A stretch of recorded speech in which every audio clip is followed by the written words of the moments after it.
Deep in the vast ocean lies an island not well known. A dreadful, sombre village calls this island home. In this village lie the Saplin, who are all but cheery. In fact, all the Saplin here are nothing but dreary. The Saplin tend to wallow when they are upset. Except one, the puny Saplin, he felt no fret. Only remorse for the course his small village was taking. Needless to say, the Saplins were aching. It was all cold, grey and dull. The little Saplin knew he couldn't just sit idly by. He looks to the forest, the barren wood. Surely something there would make them feel good.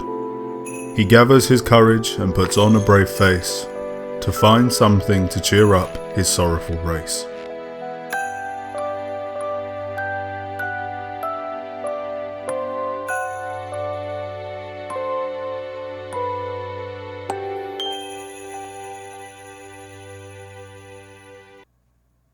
As the first stop on his trek through the woods, the puny Saplin comes across a crystal.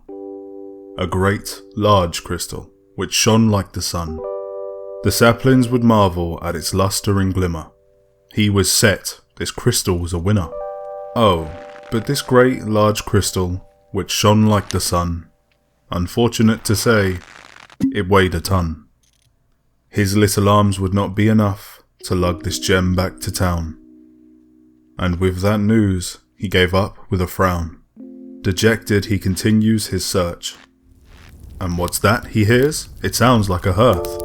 Yes it is, a great pit of fire. The village was cold, and with this warmth he struck gold. But, wait a bit. Come to think of it, the poor little Saplin's made of wood. Grabbing this fire would not end good. The little Saplin was sad to leave the fire's warmth. A snowstorm was brewing, but he must trek forth. The air was cold, and the night grew old. It was hard for the meagre Saplin to carry on. But one last hope began to appear, one that just may give the whole town cheer. A beautiful aurora cried down from the sky. The little Saplin was in awe. It was a wonder to the eye. So vibrant, so colourful. However, this hope was fleeting. The truth of the matter had the meek Saplin defeated. The Saplin could not grab the sky, and with that knowledge the lights said goodbye. The snowstorm had come in.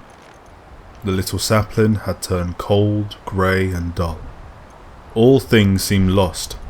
The joy of the Saplins had too great a cost.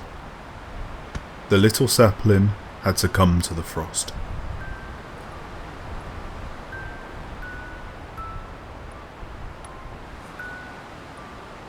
Oh?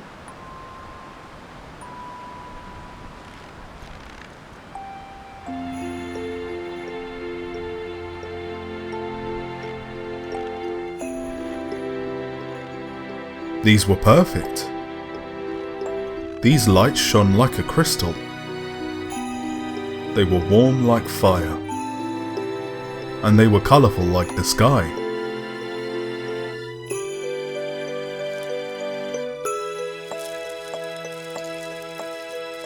And with a spring in his step, he went back off to town. He had found it, the thing to reverse every frown. Past the pit of fire and past the great gem, back to the place where this adventure had stemmed. He puts them on trees, on fences and these.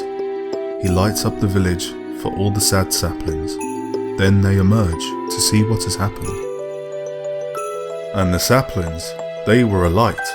The cold, grey, dull Saplins knew they'd be alright. The children were playing and the elders were unwary. The little Saplin had made the whole town merry.